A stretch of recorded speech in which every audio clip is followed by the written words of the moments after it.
Hello everyone, this is part 2 of Geoscientist examination 2023 which was held at 19 February on 19 February 2023। तो उसका एक part जहाँ पे 54 question तक सॉल्यूशन जो है वो मैंने डिस्कस कर लिया है। अब 55 क्वेश्चन पे आते हैं। इस वीडियो को स्टार्ट करने से पहले मैं एक चीज़ बता दूं कि जो भी मैं आंसर्स यहाँ दे रहा हूँ हो सकता है उसमें कुछ मिस्टेक्स हों। तो ये मोस्ट प्रोबेबल आंसर की है। तो 90 टू 95% आंसर्स जितने भी हैं 90 टू 95% क्वेश्चंस के आंसर सही होंगे। कुछ क्वेश्चंस ऐसे हो सकते हैं जिनके आंसर्स सही नहीं होंगे। फॉर एग्ज़ाम्पल मैं जैसे मैंने अभी गेट के लिए जो अभी कुछ दिन पहले हुआ है उसका जो सॉल्यूशन जो आंसर की मैंने बताया था उसमें दो चार वो जो ऑफिशियल आंसर किया है उसे मैच नहीं करते हैं। तो मैं आपको वो दिखाता हूँ सबसे पहले।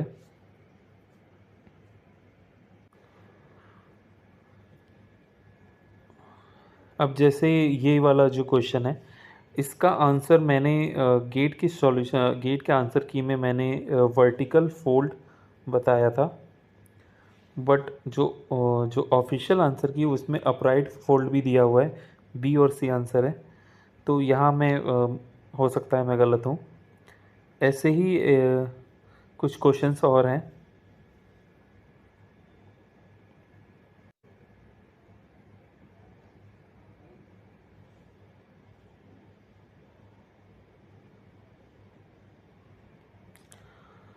अब जैसे ये क्वेश्चन है इसका आंसर मैंने ई पिक किया था। बट जो ऑफिशियल आंसर किया है वो डी है। तो मुझे अभी भी क्लियर नहीं है कि ये डी कैसे है, क्योंकि मुझे लग रहा है कि ए होना चाहिए बट हो सकता है कि मैं गलत हूँ। तो ये कुछ इस तरह के क्वेश्चंस हैं जहाँ मैं मेरा जो प्रिडिक्टेड आंसर की है वो सही नहीं हुआ। मेरा पॉइंट बस ये कि जो भी मैं ये आंसर की बता रहा हूँ हो सकता है मैं कहीं पे रॉन्ग हूँ। आप सबका अपना कुछ ओपिनियन हो सकता है, कुछ और आंसर हो सकता है। तो let's have a healthy discussion about that. तो शुरू करते हैं आगे इस वीडियो में जीएसआई के पेपर से। जो 55 क्वेश्चन है, जैसे अब ये 55 क्वेश्चन मुझे इसका भी आइडिया नहीं है कि इसका ऑप्शन क्या करेक्ट हो सकता है। अगर किसी के पास इस क्वेश्चन का सॉल्यूशन अवेलेबल है तो वो ग्रुप में शेयर करे ताकि और लोगों की भी हेल्प हो सके। और क्या इसका आंसर की हो सकता है और सॉल्यूशन क्या है, मोस्टली वो ज़्यादा इम्पोर्टेंट है। तो वो शेयर करे कोई अगर जानता है तो। अभी मैं इसको स्किप कर रहा हूँ। 56 पे आते हैं। 56 का जो आंसर आएगा जो जो मुझे पता चला है फ़िलहाल वो सी है। और बट इसका प्रॉपर एक्सप्लेनेशन फ़िलहाल मेरे पास नहीं है। Okay, so coming to question number 57।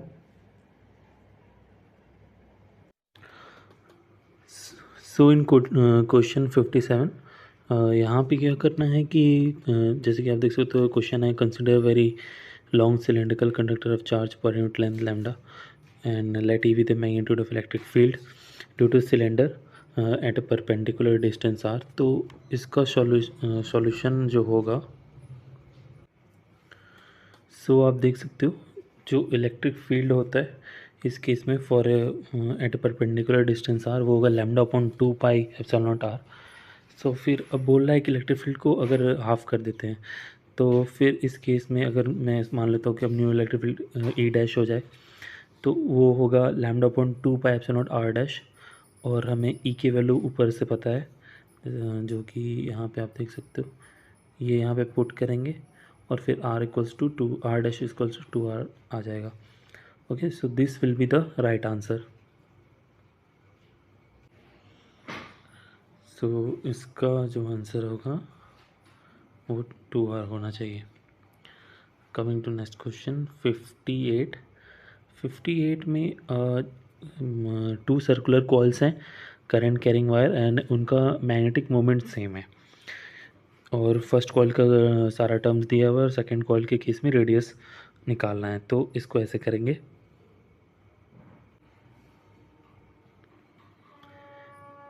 तो यहाँ पे जैसा बोला गया कि मैग्नेटिक मोमेंट सेम है तो N I A one equals to N I A two. तो actually N one I one A one equals to N two लिखना होता चाहिए था मुझे, but you can understand here. तो फिर वैल्यूज पुट कर देना है 120 into 2 into pi are square, और फिर सेकेंड केस के लिए 150 दिया है number of turns, current 6.4 into pi R two square. यहाँ से जो आर टू की वैल्यू सॉल्व करने में आती है वो 5 सेंटीमीटर आ रही है, जो कि ऑप्शन बनता है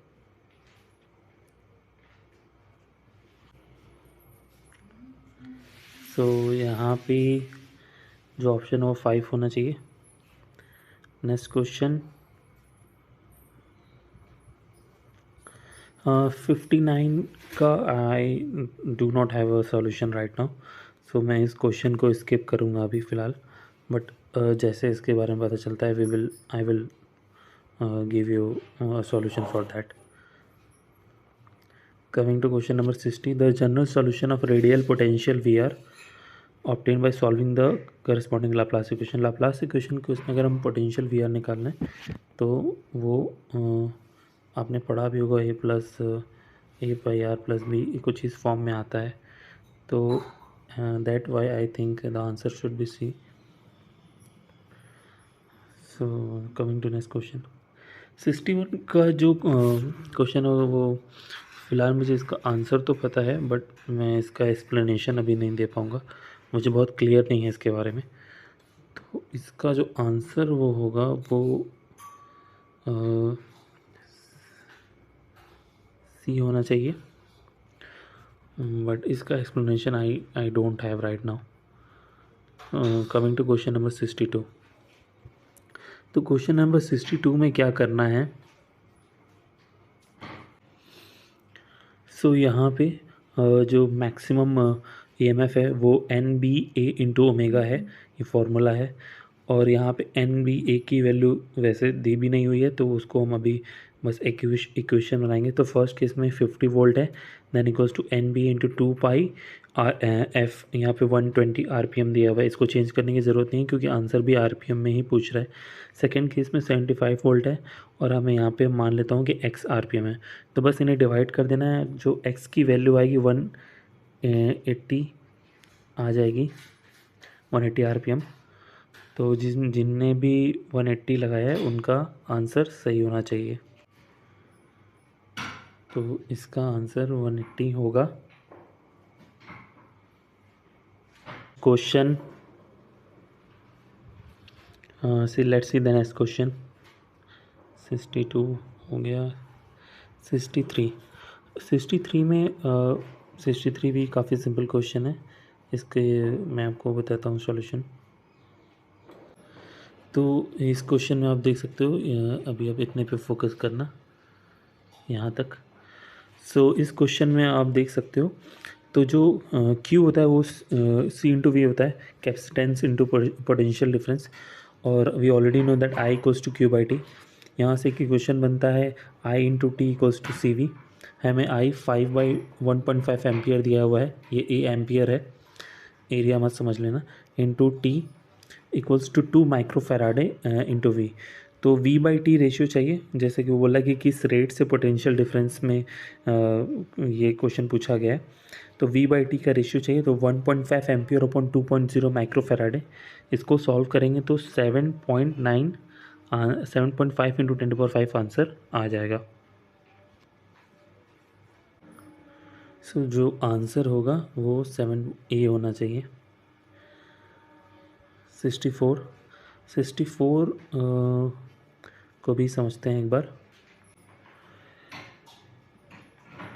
सो जो टोटल रेजिस्टेंस है यहाँ पे वो R B plus R L हो जाएगा। आर बी आपका जो रेजिस्टेंस है वो it is for R B is internal resistance and R L is the resistance of the variable load. तो फिर जो करंट निकलेगा अपॉन आर टोटल रेजिस्टेंस, तो E upon R B plus R L, और power का जो formula होता है वो I square into R B, मतलब आई स्क्वायर आर बेसिकली जो इंटरनल रेजिस्टेंस है वो यहाँ यूज़ करेंगे। इस वैल्यू को पुट करेंगे और हमें मैक्सिमम पावर के लिए क्या देखना होगा, d P upon d R P equals to zero. जब इसको आप सॉल्व करोगे तो जो आंसर आपका बनता है वो R B equals to R L बनता है। तो इस केस में जो आंसर बन रहा है वो सी होना चाहिए। Now coming to question number 65, which of the following is a current of finite density J flowing through perfect conductor? तो अगर परफेक्ट कंडक्टर की बात कर रहे हैं तो मैक्सवेल इक्वेशन से आप मैक्सवेल सेकंड इक्वेशन को यूज़ कर सकते हो, जो होता है कि del cross H equals to J plus del D upon del T.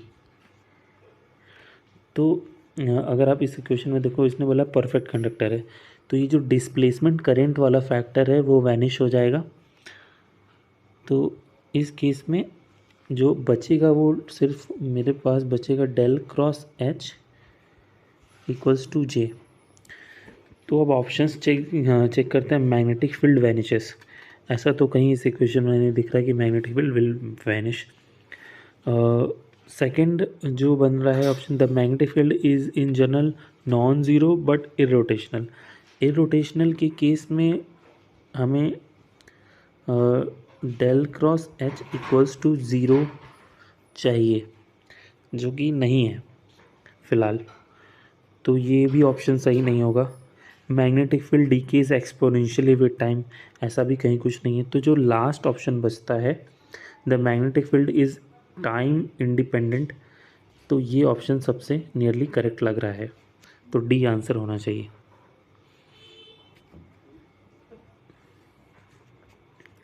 Coming to question number 66 में current I flows down a wire of uniform cross-sectional area alpha and length L.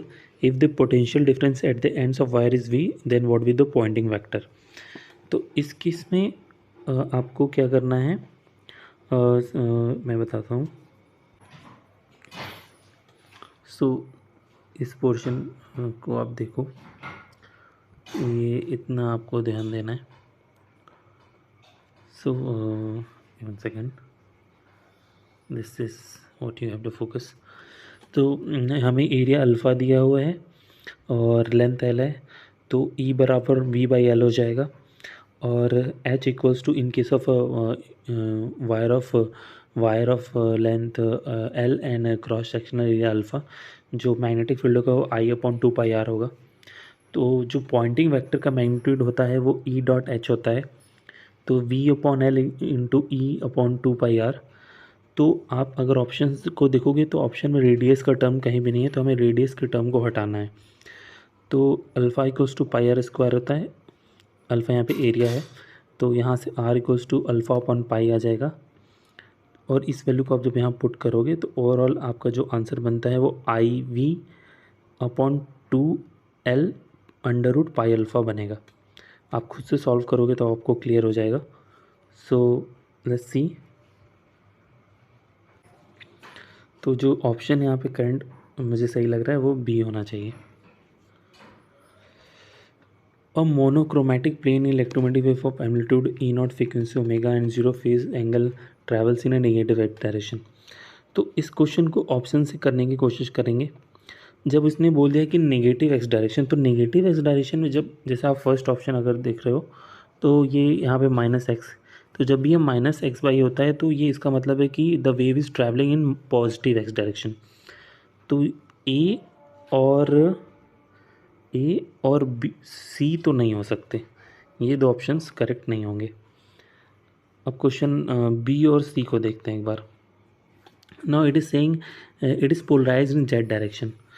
तो polarize Z direction दोनों में option है, electric and magnetic field. और यहाँ पे आप देखोगे जहाँ अगर आप इस तरह के क्वेश्चंस को सॉल्व करते होगे तो साइन नहीं आता, हमेशा कॉस आता है। तो मोस्ट प्रोबेबली, क्योंकि इसका सॉल्यूशन अगर फटाफट चाहिए तो आई थिंक डी आंसर सही होना चाहिए, जहाँ पे कॉस का टर्म आएगा और जेड कैप तो होना ही चाहिए। तो क्वेश्चन नंबर 67 में एक और फॉर्म में हम देख सकते हैं कि इसको लिखते कैसे हैं। ये जो आप लिखते हो इसको ऐसे कुछ इस फॉर्म में आता है, E E R T equals to E naught, और यहाँ फिर इंट मल्टीप्लाई में कॉस की dot R minus omega T, ये इस तरह से इसका फॉर्म आता है, प्लस डेल।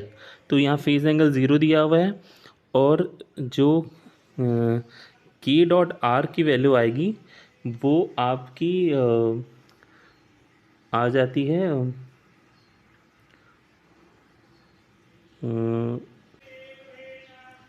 सो की डॉट आर की वैल्यू माइनस ओमेगा बाई सी आएगी और एक्स कैप। तो ये वैल्यू जब आप पुट करोगे तो ये आपका ये हमेशा प्लस में आंसर बनेगा, और ये जैसा कि मैंने बताया कि अगर नेगेटिव इस डायरेक्शन में है तो ये वाला टर्म हमेशा प्लस में ही रहता है। तो बी और सी ही पॉसिबल आंसर हो सकते हैं। सेकेंडली आप और जब देखोगे जो बी नॉट का भी फॉर्म आता है वो कुछ ई नॉट बाई सी और cos cos omega t plus cos omega t plus x by c form में ही आएगा। तो डी ऑप्शन इसका करेक्ट होगा।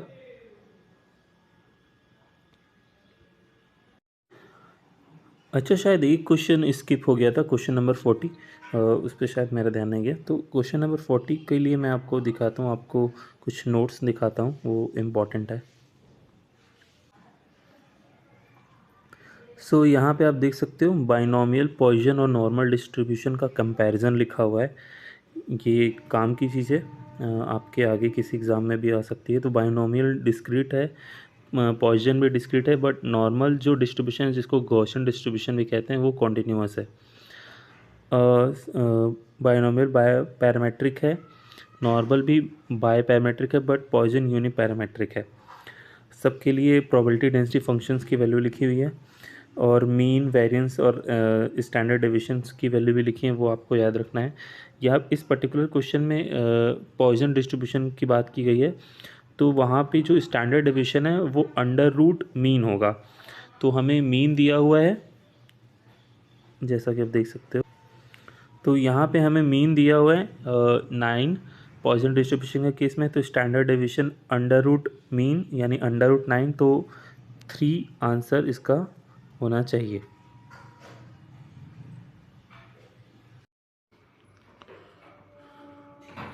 इस पर्टिकुलर क्वेश्चन में 68 में आपको सारी वैल्यूज़ पुट कर देनी है। v इक्वल्स टू आपको 1 बाई लैम्डा नहीं, v equals to c by lambda use करना है। c बाई लैम्डा यूज़ करने के बाद c यहाँ पे वेलोसिटी ऑफ लाइट है। सारी वैल्यूज़ को आपने पुट करना है, सब कुछ दिया हुआ है। कैपेसिटर का कैपेसिटेंस 20 पिको फैराड है, 600 नैनोमीटर लैम्डा है। तो यहाँ से जो आप जो सॉल्व करोगे तो जो आंसर आएगा वो सी आएगा। हाँ, इसको भी देख लेते हैं, क्वेश्चन नंबर 69। सो क्वेश्चन 69 के लिए सॉल्यूशन है। तो जो electric field in terms of scalar and vector potential होता है, E equals to minus del phi minus del A upon del t. Phi यहाँ पे स्केलर पोटेंशियल है और ए वेक्टर पोटेंशियल है।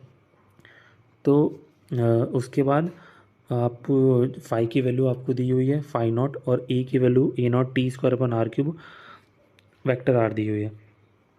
जब आप इन्हें सॉल्व करोगे तो जो स्केलर है उसका डेल डेल फाई ज़ीरो हो जाएगा, और ये डेल अपॉन डेल टी की वैल्यू इस तरह से आ जाएगी। तो ई आपका ऐसा आएगा, और अगर आप देखोगे तो सिर्फ इतने से ही आपका आंसर आपको मिल जाएगा। और जो बी डेल क्रॉस ए है तो इसको आप इस तरीके से लिख सकते हो। अल्टीमेटली डेल क्रॉस आर इधर आएगा और डेल क्रॉस आर ज़ीरो होता है। तो इन दैट केस मुझे लगता है जो आंसर बनता है वो बी होना चाहिए। सो आंसर इस केस में बी होना चाहिए, जैसा कि मैंने इसका सॉल्यूशन दिखाया है। Coming to question number 70। Question number 70 का अभी मैं इसको सॉल्व नहीं कर पाया हूँ, समवेयर मैं आंसर तक रीच नहीं कर पा रहा हूँ। सो बट जो मुझे लग रहा है, जैसा कि मैंने और लोगों से भी डिस्कस किया है इसे, So the answer could be C. But I'm not sure about this particular question, so I may be wrong here. So let's move forward. So next question: the regular diurnal variation in the Earth magnetic field is caused by. So this is answer A. So coming to question number 72. यहाँ पे आपको Archies equation अगर याद होगा तो वो इस form में आता है, बस आपको इसको थोड़ा सा रीअरेंज कर देना है। तो ऑप्शन जो बनता है यहाँ पे वो ए होगा। Question number 73। यहाँ पे आपको जो फॉर्मूला है bulk rho bulk equal to phi rho f plus 1 minus phi rho m a, ये यूज़ करना है। और जब आप सारी वैल्यूज़ पुट करोगे तो जो पोरोसिटी की वैल्यू आएगी वो 13% आएगी।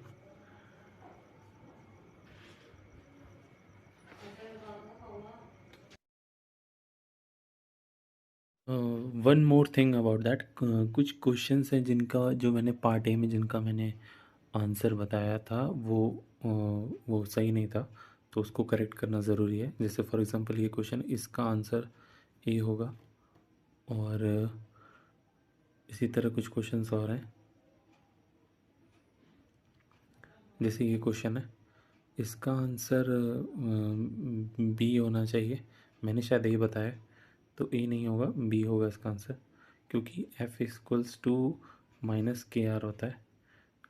तो जब आप इस साइड लाओगे तो प्लस हो जाएगा। और फिर एक क्वेश्चन ये है, यहाँ पे जो मैंने बताया था वो डी ऑप्शन बताया था, बट इसने पॉइजन टू बाइनोमियल पूछा है, तो रिवर्स हो जाएगा। तो नंबर ऑफ ट्रायल्स स्मॉल हो जाएंगे और प्रोबेबिलिटी सक्सेस इन लार्ज होगा, तो सी होना चाहिए मेरे हिसाब से।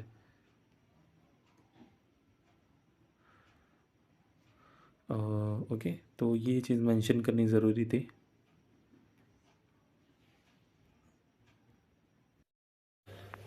So let's see the next question. 74 में which of the following boundary condition in electromagnetic method is not correct? Okay. So the electric field tangential to the interface is continuous. This is correct. The magnetic field tangential to the interface, that is also correct. The current density normal to the interface is continuous. That is also correct. So the last one, the magnetic field tangential to the interface. No, the magnetic field normal to the interfaces. So this one is wrong. So not correct पूछा है, तो option D यहाँ पे choose करना है। Gravity का question है, gravity measuring station located 50 metre above the referential absurd, what would be the free air correction? तो फ्री एयर करेक्शन का जो फॉर्मूला है 0.3086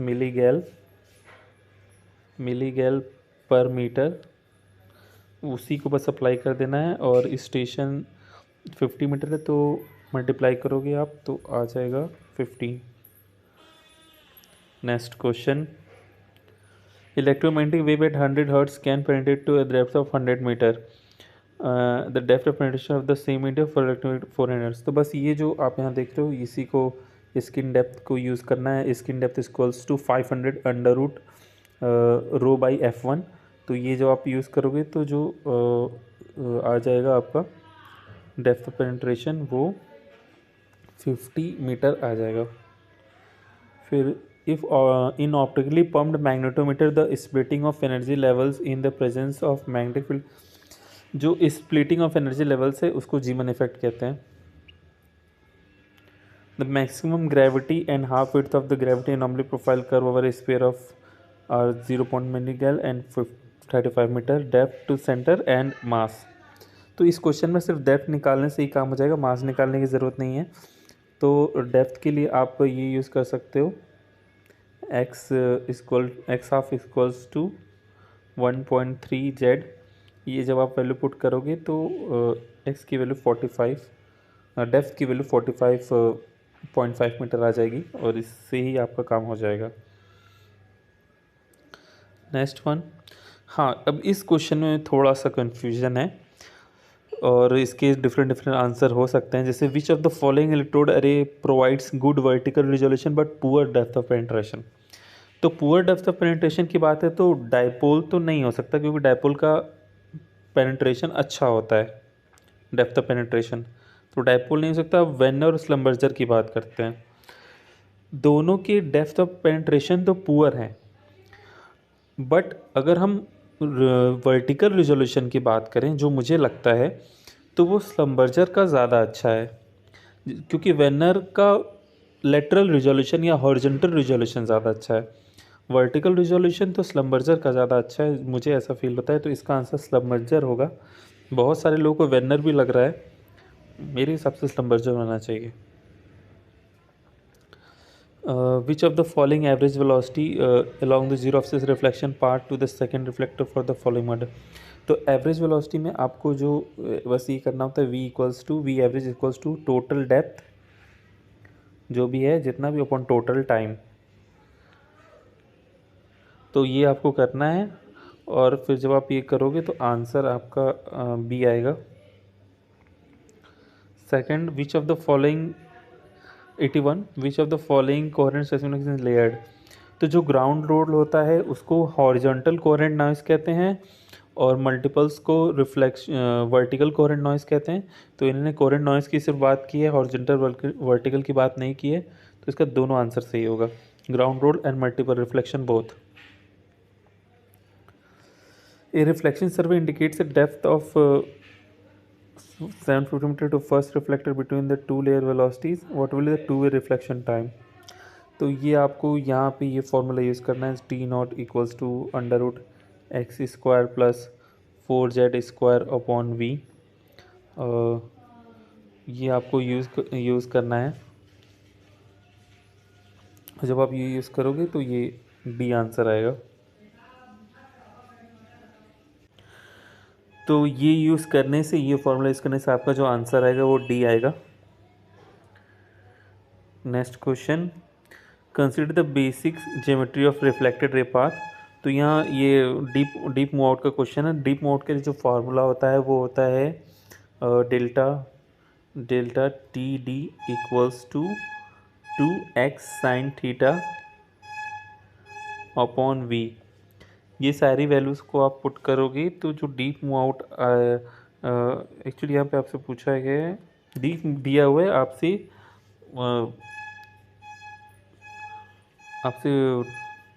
टाइम पूछ रहा है। ओके, बिन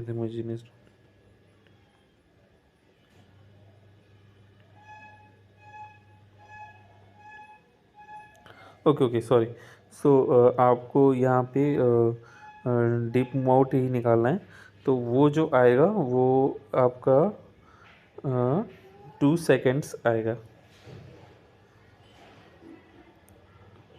ओके, नेक्स्ट क्वेश्चन, यहाँ पे if the travel time of a seismic wave at 10 metre offset and 0 offset are given and we have to find the velocity of the medium. यहाँ पे आपको जो यूज़ करना है वो यूज़ करना है ये जो आपका इक्वेशन आता है t square equals to x square upon V square plus t not square, ये यूज़ करना है। तो यहाँ पे आपको जो वैल्यूज़ दी हुई है वो सारी पुट कर देनी है और आपका सॉल्यूशन आ जाएगा।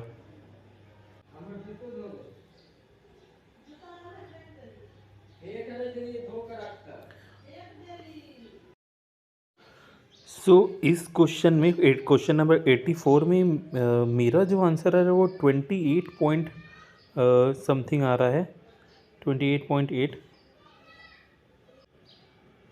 सो मेरा आंसर 28.2 आ रहा है, 8 नहीं 28.2 something.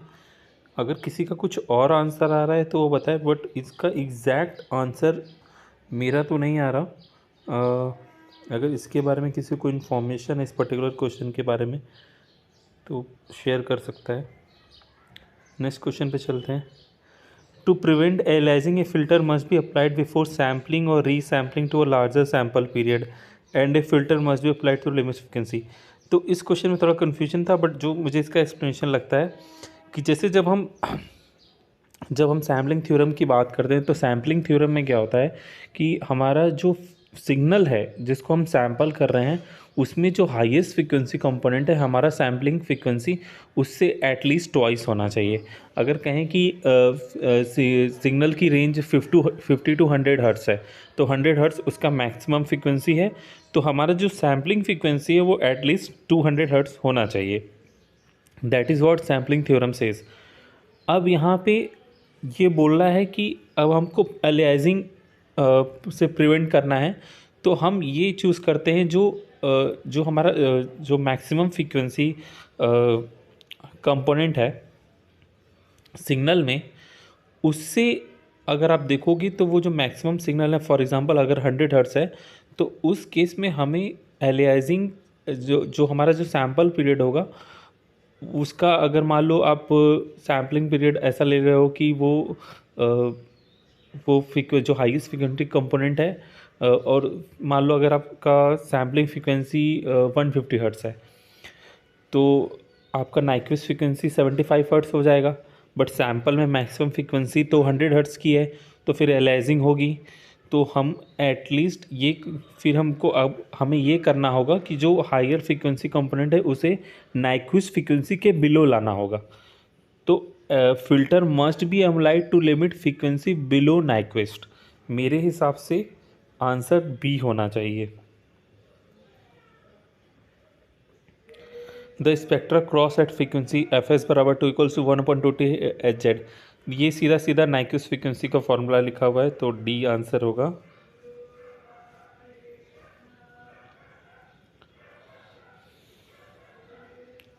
The Fourier transform of boxcar function का फोरियर ट्रांसफॉर्म सिंक फंक्शन होता है। What will be the Fourier transform of derivative of xt if Fourier transform of function xt is x omega. ये जिन्होंने भी Fourier transform का formula पढ़ा होगा derivative के लिए सीधा सीधा जी ओमेगा एक्स ओमेगा फॉर्मूला होता है। Fourier ट्रांसफॉर्म में गॉसियन फंक्शन का Fourier ट्रांसफॉर्म भी गॉसियन फंक्शन ही होता है। अब इस क्वेश्चन पे आते हैं। The effect of A filter is mathematically described bye convolution operator. That is true. Convolution operator does not convolve the input signal and impulse response. No, this is false. It does convolve the input signal and impulse response. Convolution operator convolves the input signal and impulse response. That is true. Convolution operation describes uh, output of a linear time invariant system. That is also true. तो मेरे हिसाब से 1 3 4 इसका answer होना चाहिए, not C, D 1 3 4। What will be the complementary error function. जो complementary error function होता है वो 1 माइनस ये हो जाएगा, 1 minus error function A. For the convolution of two function in time domain the effect in frequency domain is to multiply their amplitude spectra and add their phase spectra. जो subtraction वाली चीज़ है वो इधर ये क्रॉस कोरिलेशन के लिए होती है, क्रॉस कोरिलेशन के लिए वहाँ पे मल्टीप्लाई करते हैं एम्पलीट्यूड स्पेक्ट्रा को और फेज स्पेक्ट्रा को सेपरेट करते हैं क्रॉस कोरिलेशन के केस में। The value of Dirac delta function as t at t equals to 0, that will be infinity. A unit step function ut is discontinuous at t बराबर 0। The spectrum of harmonic signal in the time and frequency domain is okay, for this question you have to wait।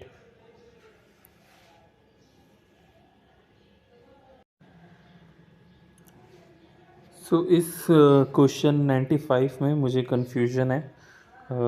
इसका proper answer मैं sure नहीं हूँ कि क्या होगा, but अगर मुझे एक अंदाज़ा लगाना हो तो आई थिंक एक गेस वर्क करना तो मैं कोसाइन वेव कहूँगा, बट मैं श्योर नहीं हूँ बिल्कुल भी इसके लिए। 96 में देखते हैं। When the size of the particle is very small compared to the wavelength of the radiation, which are the following scattering processes। तो साइज ऑफ पार्टिकल जब स्मॉल होती है तो उसको रेले स्कैटरिंग कहते हैं, जब इक्वल होगी तो उसको मिया स्कैटरिंग कहेंगे, और जब माई स्कैटरिंग कहेंगे, और जब ज़्यादा होगी पार्टिकल साइज तो उसको नॉन सेलेक्टिव स्कैटरिंग कहते हैं। फिर the apparent change in frequency due to motion of source and observer is known as this is known as Doppler effect. If the frequency of electromagnetic radiation is doubled, then its wavelength is 1 by 2. Which of the following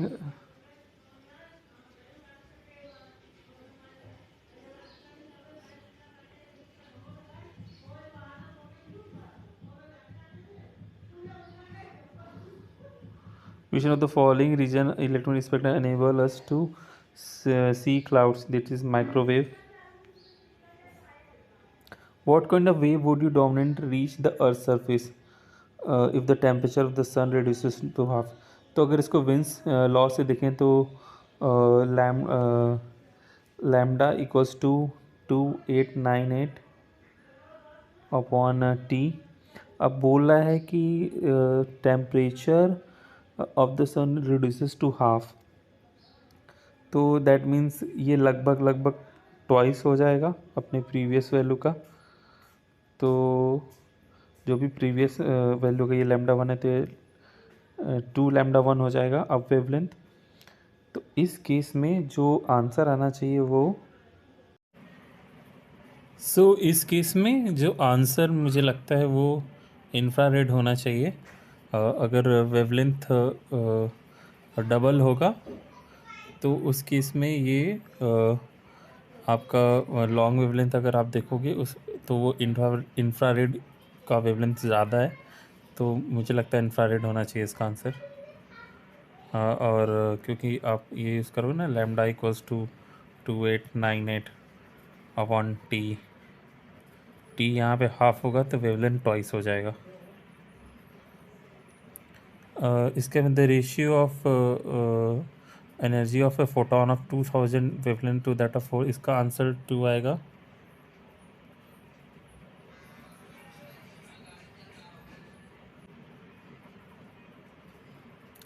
Total radiation emitted by a black body depends upon the temperature of emitting surface, fourth power of its absolute temperature. Everyone knows this. This is Stephen-Boltzmann law. The flying body radiation graph at sufficient long wavelength can be approximated lane of slope. ये मुझे इसका idea नहीं है, so I have to skip this. A system experience a change of temperature from Ti to Tf during the heat transfer of Q units.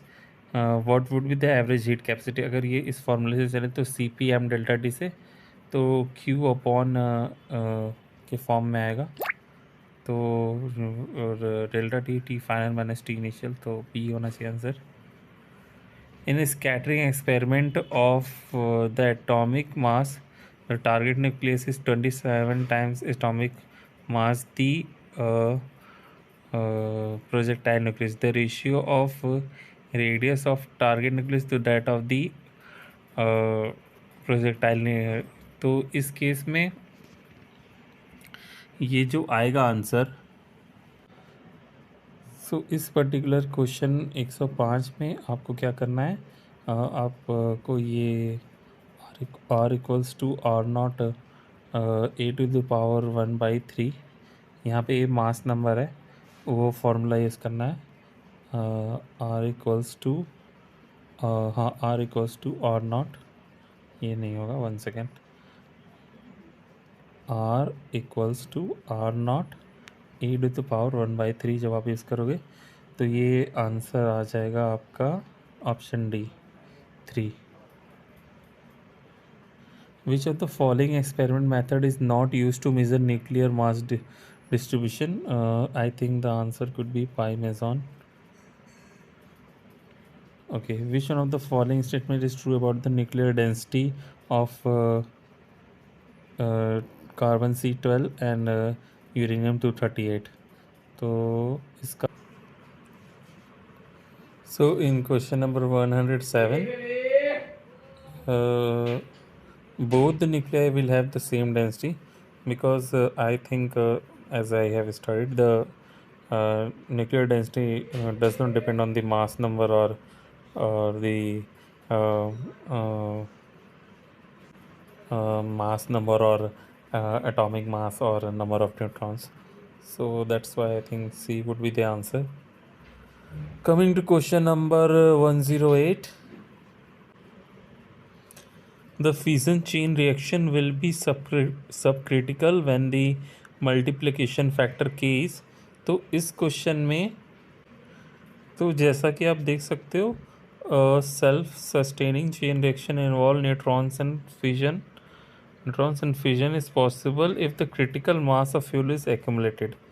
The value of multiplication factor k indicates whether a reactor is subcritical, तो less than 1, critical 1, supercritical greater than 1. तो अब question में अगर as इसने subcritical पूछी है तो ये लेस देन 1 आंसर होना चाहिए. Coming to question number, consider the following question for fission process where Q is the energy then the nucleus Y, what would be the nucleus Y, ये पूछ रहा है. तो अगर हम इसको बस बैलेंस कर दें तो शायद हमारा काम बन जाएगा.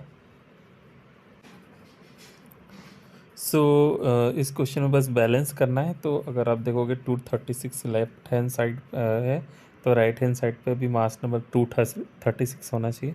तो 94 प्लस 140 और +2, तो ये 140 आ जाता है, 236 आ जाता है. तो ए हो सकता है या फिर बी हो सकता है.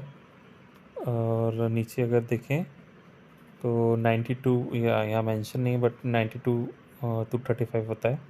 तो 92 इधर भी आना चाहिए. तो 38 प्लस अगर 54 लेते हैं तो 54, तो 9 4 ये 92 बनता है. तो इस केस में जो आंसर होगा वो मुझे लगता है कि ए होना चाहिए. Coming to question number 110. According to Geiger-Nuttall law, the range of an alpha particle is proportional to. तो ये जो होता है ये क्यूब ऑफ इनिशियल वेलोसिटी होगा. Next question.